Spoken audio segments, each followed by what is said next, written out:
Friends, welcome back. तो friends, video है Apple warehouse India hyperloop under central government now. अरे वाह! बिगिट्स TBM ISRO Shukrayaan. तो फ्रेंड्स, हर एक टॉपिक बहुत ही इंटरेस्टिंग है, पर मैं बताऊं मेरे एप्पल वेयरहाउस इंडिया तो शायद मुझे इसका थोड़ा पता हो। ये वही बात करूंगी जिसमें उन्होंने बताया कि 9 जो है मैन्युफैक्चरिंग शायद यूनिट्स जो हैं वो इंडिया में आ रहे हैं चाइना से, शायद वो, अगर मेरा गेस ठीक है। पर मेरे को ये hyperloop under central government now ये बहुत अमेजिंग लग रहा है। मुझे लग रहा है क्योंकि उसकी प्रोग्रेस वैसी नहीं हो रही थी और बहुत रुकावटें आ रही होंगी, तो सेंट्रल गवर्नमेंट ने कहा होगा ये हम ही टेक ओवर करेंगे और हम मेक श्योर करेंगे ये फास्ट और कंप्लीट हो जल्दी से। मेरा तो यही आइडिया है। अब देखते हैं, वीडियो पता करते हैं कितना मैंने ठीक सोचा है। तो फ्रेंड्स, वीडियो शुरू करने से पहले अगर आप चैनल पर नए हो और आपने अभी तक सब्सक्राइब नहीं किया है तो जल्दी से पहले सब्सक्राइब के बटन और बेल आइकन को क्लिक कर लो ताकि आपको हमारे सारे न्यू वीडियोस उनका नोटिफिकेशन मिल जाए जैसे हम अपलोड करें। एंड वीडियो देखने के बाद अगर वीडियो पसंद आए तो करना लाइक और शेयर करना ये वीडियो अपने फ्रेंड्स और फैमिली के साथ। तो चलो फ्रेंड्स, जल्दी से शुरू करते हैं आज का ये वीडियो। तो दोस्तों, शुरू करते हैं आज की इंफो न्यूज। पहली खबर आ रही है एप्पल के एक और बहुत बड़े कॉन्ट्रैक्टर विस्ट्रॉन की तरफ से, जिन्होंने कर्नाटका में अपना एक बहुत बड़ा वेयरहाउस ओपन कर दिया है, सेटअप कर दिया है। तो दोस्तों, विस्ट्रॉन जो कंपनी है यही पहला मेजर कॉन्ट्रैक्टर था जो इंडिया में एप्पल मैन्युफैक्चरिंग को लेकर आया था। ऑलरेडी इनके इसी रीजन में 2 असेंबली प्लांट्स मौजूद है, जो एक कोलार में मौजूद है, दूसरा पेनिया बेंगलुरु के पास में मौजूद है। और इसके जरिए अभी विस्ट्रॉन सबसे बड़ा एप्पल मैन्युफैक्चरर बन गया है इंडिया में, जो इतनी बड़ी प्रेजेंस रखता है। इस नए वेयरहाउस में 3000 लोगों को एम्प्लॉय किया गया है। साथ साथ विस्ट्रॉन ने स्टेटमेंट देते हुए कहा है कि अराउंड 43 एकड़ का लैंड पार्सल उन्होंने अपने कोलार के प्लांट के पास में 1000 करोड़ रुपए की कीमत से खरीदी है और जल्द ही एग्जिस्टिंग प्लांट का बहुत बड़े स्केल पर वो एक्सपेंशन करने वाले हैं, जहां पर 10,000 लोगों को जॉब अपॉर्चुनिटीज वो प्रोवाइड करेंगे। तो एक के बाद एक बहुत बड़े बड़े एप्पल के जो कॉन्ट्रैक्टर्स है वो इंडिया में शिफ्ट होते हुए हमें नजर आ रहे हैं। उम्मीद करते हैं कि बाकी जो 9 कॉन्ट्रैक्टर्स है वो भी जल्द से जल्द इसी तरह ग्राउंड पर चीजें करते हुए हमें नजर आएंगे। अगली दोस्तों खबर आ रही है हमारे देश के one of the most successful और लीथल मिसाइल से, जो है ब्रह्मोस। तो इस मिसाइल का एक और सक्सेसफुल टेस्ट ले लिया गया है अंडमान एंड निकोबार आइलैंड्स के पास में। तो दोस्तों, ऑलरेडी इस मिसाइल के कई सारे अलग अलग कंडीशंस के अंदर टेस्ट लिए जा चुके हैं। हर बार ये मिसाइल सक्सेसफुल रही है और इस बार भी पिन पॉइंट एक्यूरेसी के साथ में ब्रह्मोस मिसाइल ने अपना काम पूरा करते हुए दिखाया है। आप में से कई लोगों को पता हो कि लद्दाख के पास में ये मिसाइल्स ऑलरेडी डिप्लॉय करने का काम हमारी डिफेंस फोर्सेस कर रही है और हमारी सी में भी डोमिनेंस दिखाने के लिए इस तरीके के टेस्ट इंडियन डिफेंस फोर्सेस को करने पड़ते हैं। साथ साथ हर टेस्ट के साथ साथ छोटे मोटे अपडेट्स हमें इस मिसाइल की टेक्नोलॉजीज में देखने के लिए मिलते हैं और हमारी डिफेंस फोर्सेस के लिए एक और नया अपग्रेड होगा।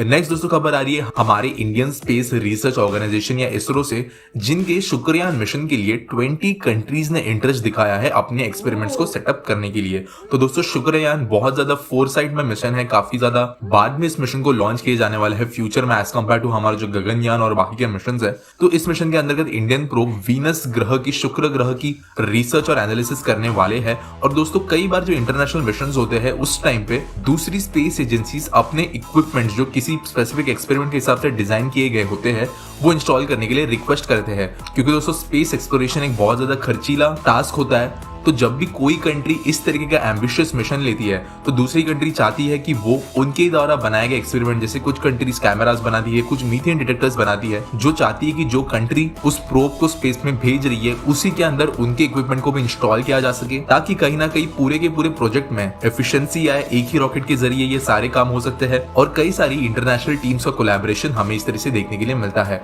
ऑलरेडी कई सारे प्रोब जो मार्स पर है या दूसरे स्पेस मिशन पर डिप्लॉयड है, उनमें अलग अलग देशों के द्वारा बनाए गए इक्विपमेंट्स हमें देखने के लिए मिलते हैं जो वहां के किसी स्पेस ऑर्गेनाइजेशन ने बनाए होते हैं। और इसी तरह इंडियन स्पेस मिशन के अंदर दुनिया भर की स्पेस एजेंसीज का इतना ज्यादा ट्रस्ट बढ़ चुका है कि रशिया, फ्रांस, स्वीडन, जर्मनी, इन जैसे टॉप पायनियरिंग देशों की भी स्पेस एजेंसीज चाहती है कि इंडिया कैरियर बने उनके एक्सपेरिमेंट्स के लिए, और इसी के लिए बेंगलुरु में इन सारे देशों के साथ में बात की जा रही है। तो इसरो के लिए इंटरनेशनल क्रेडिबिलिटी और अपना इंटरनेशनल प्रेजेंस इंपॉर्टेंस बढ़ाने के लिए ये एक काफी ज्यादा पॉजिटिव अपडेट है। अगली दोस्तों खबर की तरफ बढ़ते जो आ रही है हमारे देश की one of the most powerful governmental body NITI Aayog से, जिन्होंने एक हाई लेवल टेक्निकल टीम बनाई है वर्जिन हाइपरलूप टेक्नोलॉजी और हाइपरलूप टेक्नोलॉजी को इन जनरल स्टडी करने के लिए।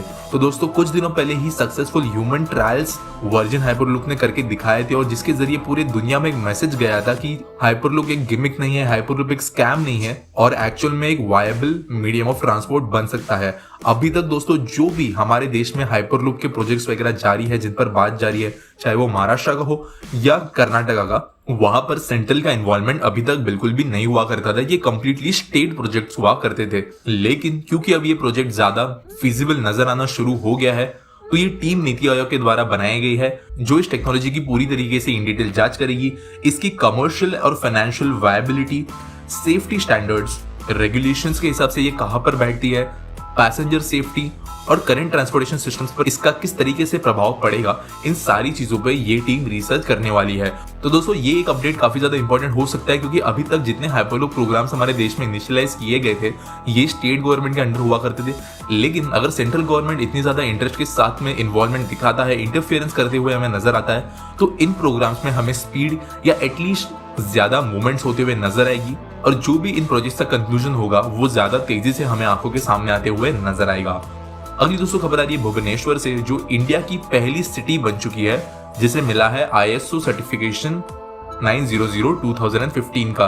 ये जो सर्टिफिकेशन है वो फीकल स्लज और सेप्टेज मैनेजमेंट के लिए दिया गया है, और अभी आप कह सकते हो जो इंटरनेशनल स्टैंडर्ड्स कहीं ना कहीं ले किए गए हैं किसी सिटी के मैनेजमेंट के लिए, उसे मीट करता हुआ भुवनेश्वर बाहर उभर कर आया है। तो यहाँ पर भुवनेश्वर ने एक बेंचमार्क सेट किया है कई सारी इंडियन सिटीज के सामने कि वो किस तरीके से प्रॉपर मैनेजमेंट कर सकते हैं, और इनफैक्ट इस सर्टिफिकेशन के द्वारा भुवनेश्वर की म्युनिसिपल कॉर्पोरेशन बाकी शहरों को भी अपनी सर्विसेज प्रोवाइड कर सकती है, अपनी टेक्नोलॉजी शेयर कर सकती है इस डिपार्टमेंट के अंदर। तो भुवनेश्वर के लिए बहुत अच्छी बात है। अगली दोस्तों खबर आ रही है मुंबई में बन रहे कोस्टल रोड से रिलेटेड, जहां पर इसे बनाने के लिए जो टनल बोरिंग मशीन्स असेंबल की जा रही थी, उनके लोअरिंग का काम शुरू हो चुका है। दोस्तों ये जो मशीन्स अभी आप फोटोज में देख रहे हो, ये इंडिया की अब तक की सबसे ज्यादा ब्रॉड टनल बोरिंग मशीन्स है। इनका जो डायमीटर है वो 12 मीटर का है। इससे ज्यादा विथ की मशीन आज तक इंडिया में कहीं पर भी यूज नहीं की गई, और प्रियदर्शनी पार्क से लेकर मरीन ड्राइव के बीच में टनल बनाने का काम ये मशीन करेगी। वैसे दोस्तों इस मशीन को अक्टूबर 24 तक लोअर करने का टारगेट रखा गया था, लेकिन कई सारे कारणवश इस मशीन को असेंबल करने में देरी हुई है। लेकिन अभी फाइनली लोअरिंग का काम शुरू हो चुका है, और दिसंबर के दूसरे या तीसरे हफ्ते तक हमें एक्चुअल में ये मशीन स्विच ऑन होकर टनलिंग का काम शुरू करते हुए नजर आएगी। अगली दोस्तों खबर आ रही है कोल इंडिया लिमिटेड से, जिन्होंने डिसाइड किया है कि वो 5650 रुपीज एडिशनली इन्वेस्ट करेंगे साल 2024 तक 14 सोलर प्रोजेक्ट्स बनाने के लिए। इन सारे प्रोजेक्ट की कैपेसिटी 3000 मेगावाट्स के करीब होगी, और ज्यादातर ये जो प्रोजेक्ट्स बनेंगे ये ग्राउंड माउंटेड होंगे। तो दोस्तों कोल इंडिया और एनटीपीसी इन दोनों कंपनीज ने एक सब्सिडरी बनाई थी कुछ महीनों पहले ही, जिनके जरिए इंडिया में ये अपने थर्मल बिजनेस के अलावा रिन्यूएबल एनर्जी के अंदर किस तरीके से इन्वेस्ट कर सकते हैं वो इंडिपेंडेंटली सोच पाए, इसके लिए ये सब्सिडरीज बनाई गई थी। और अभी इन सब्सिडरीज के द्वारा हमें बहुत बड़े स्केल पर रिन्यूएबल एनर्जी में इन्वेस्टमेंट नजर आ रहा है। तो ये काफी ज्यादा पॉजिटिव न्यूज है, क्योंकि नॉर्मली जो कोल या थर्मल या फॉसल फ्यूल्स पर डिपेंडेंट इंडस्ट्री है, वो कई बार दुनिया भर में वो हमें रिन्यूएबल एनर्जीज को अपोज करते हुए नजर आई है। लेकिन इंडिया में हमारी पीएसयू कंपनी जो खुद थर्मल रिसोर्सेज या फॉसल फ्यूल्स पर डिपेंडेंट है, वो खुद ही अपने आप को एक ट्रांजिशन के थ्रू पास कर रही है, जहां पर अपने करंट बिजनेस को अलग रखते हुए वो फ्यूचर में क्लीन एनर्जी की ओर बढ़ते हुए नजर आ रही है। और बाकी कई सारी प्राइवेट एंटिटीज के लिए जो रिन्यूएबल का विरोध करते हैं, उनके लिए एक रियल लाइफ लेसन यह हमारी पीएसयूज बनकर दिखा सकती है। अगली दोस्तों खबर आ रही है राजस्थान से, जहां पर जनवरी 2021 तक देश की सबसे लंबी वाटर टनल ओपन कर दी जाएगी पब्लिक यूजेज के लिए। तो दोस्तों 8.75 किलोमीटर लंबी टनल जो जलवार और भारन डिस्ट्रिक्ट को कनेक्ट करती है, इसके जरिए 2.5 लाख घरों को पानी सप्लाई किया जा सकेगा। साथ साथ 1.41 लाख हेक्टेयर जमीन को इरिगेट करने की कैपेसिटी इस अकेले वाटर टनल की होगी। इसके कारण कोटा और बरन डिस्ट्रिक्ट्स में बड़े पैमाने पर जो वाटर स्कैरिसिटी की समस्या है वो दूर करने में मदद मिलेगी और रबी की जो खेती होती है वो किसान ज्यादा रिलायबल तरीके से ले पाएंगे। इस total project cost 299 crore rupees सरकार ने उठाया है और जल्दी इसके जो ऑपरेशनलाइजेशन का काम है और लोगों के घर तक एक्चुअल में पानी पहुंचने वाला काम है वो कंप्लीट होते हुए में नजर आएगा। नेक्स्ट दोस्तों खबर आ रही है हमारे इंडियन रेलवे से, जिसके वेस्टर्न रेलवे डिवीजन ने पहली किसान रेल सर्विस शुरू कर दी है। ये जो सर्विस है ये लक्ष्मी नगर स्टेशन जो इंदौर के पास में मौजूद है से लेकर गुवाहाटी के बीच में चलाई गई और किसानों की तरफ से इसे अच्छा रिस्पांस पहले ही दिन देखने के लिए मिला है। तो दोस्तों अराउंड इंफ्रा न्यूज 5-6 के अराउंड मैंने आपको जब पहली किसान रेल चली थी उसकी भी न्यूज दी थी और उसके बाद में मोर देन 10 किसान रेल सर्विसेज हमारे इंडिया में इंट्रोड्यूस की गई है। बहुत ही ज्यादा सक्सेसफुल वेंचर ये रहा है। इनफैक्ट आप कह सकते हो कि 2020 में इंडियन रेलवे का सबसे ज्यादा सक्सेसफुल एक्सपेरिमेंट जो रहा है वो किसान रेल ही था और अभी सेंट्रल, सदर्न और बाकी कुछ रेलवे डिविजन्स के बाद में वेस्टर्न रेलवेज ने भी किसान रेल के लिए काम करना शुरू कर दिया है। तो उम्मीद करते हैं कि इस स्ट्रेच के आसपास रहने वाले किसानों को भी बड़े स्केल पर इसका फायदा मिलेगा। काफ़ी अच्छा वीडियो था और मैं कहूँगा कि एप्पल के वेयर हाउस की बात, मुझे पहले लगा था कि एप्पल की मैन्युफैक्चरिंग की बात हुई है और मुझे पता नहीं है कि ये एक ही बात है कि मैन्युफैक्चर भी करते हैं। ऑफ कोर्स जो मैन्युफैक्चर करेगा फिर उसको स्टोर भी करेगा, वेयर हाउस चाहिए होगा और फिर या फिर ये वो हैं जो सिर्फ वेयर हाउस का काम करते हैं, मतलब मैन्युफैक्चर कोई और कर रहा है, वो यहाँ पे देगा, ये स्टोर करेंगे और डिस्ट्रीब्यूट करेंगे। नहीं, पर उन्होंने कहा था ना कि ये बना भी रहे, 2 इनके पास पहले से हैं जहाँ वो बन रहे हैं, लार्जेस्ट मैन्युफैक्चरिंग शायद इनकी हो तो रही फिर है। अच्छी बात है कि अगर मैन्युफैक्चर कर रहे हैं और फिर वेयर हाउस, क्योंकि वेयर हाउस का मतलब होता है सिर्फ स्टोरेज। अगर इनको फिर अगर ये बात थी तो कहना चाहिए था कि एप्पल का मैन्युफैक्चरिंग प्लांट यहाँ पे आ रहा है। नहीं, वो तो पहले से है, तो ठीक है, ये वेयर हाउस खोला है तो और अच्छी अभी बात है। जो कह रहे हैं वो 9 जो आएंगे वो भी अब आएंगे, तो वो कह रहे हैं कि वो एक फ्यूचर में अब वो भी आ रहे हैं। हाँ, तो वो बहुत अच्छी बात होगी और अभी मेरे ख्याल से जितनी भी डिमांड है वो डोमेस्टिक डिमांड ही पूरी होगी।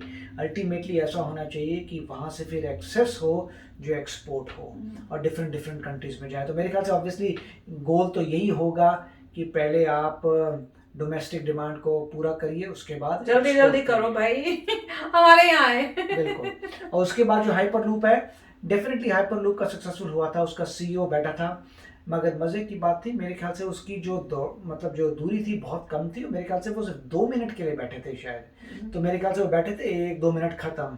और वो मेरे ख्याल से यूएस में उन्होंने पहले ट्रायल किया था 1-2 मिनट का, उसके बाद फिर और जूनियर लोगों ने आके 1-2 मिनट का किए, तो ठीक है, उन्होंने प्रूव कर दिया कि ह्यूमन बींग्स बैठ सकते हैं 1-2 मिनट के लिए। अब अल्टीमेटली ये अभी भी न्यू टेक्नोलॉजी है और अब पता चलेगा कि कितनी सक्सेसफुल होती है।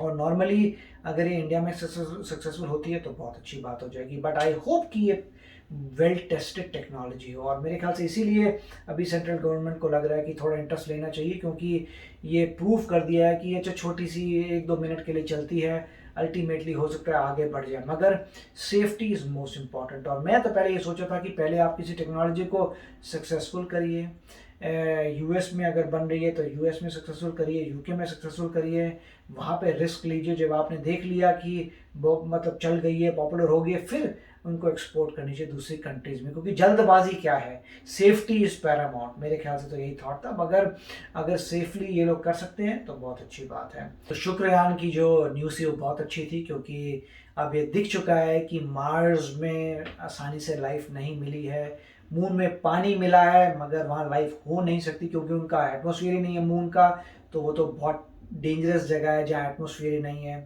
तो काफ़ी लोगों ने रिसर्च करके देखा था कि वीनस में पॉसिबिलिटी है।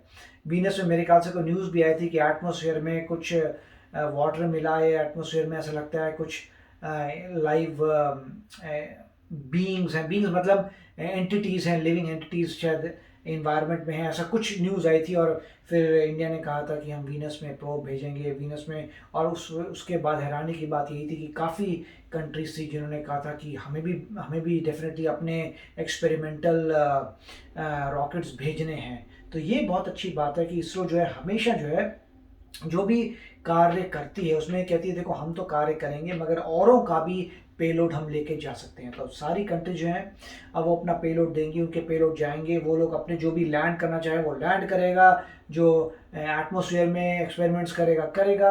अब नॉर्मली ऐसा बिजनेस क्यों मिलता है?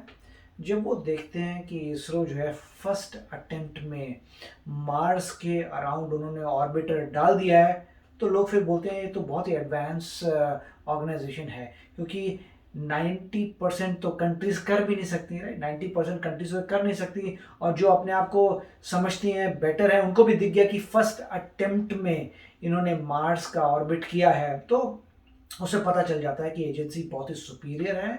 और अब जो है तो उनको लगता है कि और करती भी काम काफ़ी एफिशिएंटली है, चीप, उनके हिसाब से वो चीप होता है। खुद बनाएंगे वो लोग, खुद करेंगे तो बहुत महंगा पड़ेगा। यहाँ पे इंडिया आपको बहुत कम कॉस्ट में करके दे रही है, तो इसलिए वो लेवरेज कर रहे हैं उस बात को। और इंडिया ऑब्वियसली एलाइज का ही सामान लेके जाएगी। अब ऐसा तो नहीं है कि तो सारे को लगेगा कि अरे भाई मैं भी एलाई बन जाता, मेरा फ़ायदा हो जाएगा।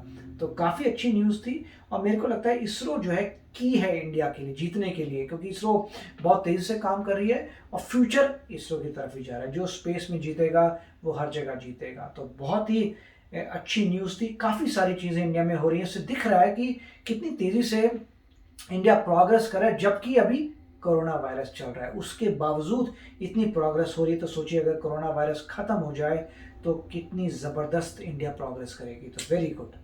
यस फ्रेंड्स, तो चलो फ्रेंड्स चलते हैं, मिलेंगे नेक्स्ट वीडियो में बहुत ही जल्द। Till then take care and bye bye. तो अगर आप मेरे इस चैनल पे नए हो तो जल्दी से सब्सक्राइब के बटन को हिट करो और बेल आइकन को क्लिक करो, ताकि आपको मेरा जब नया वीडियो मैं लगाऊं आपको उसके बारे में जल्दी से पता चल जाए।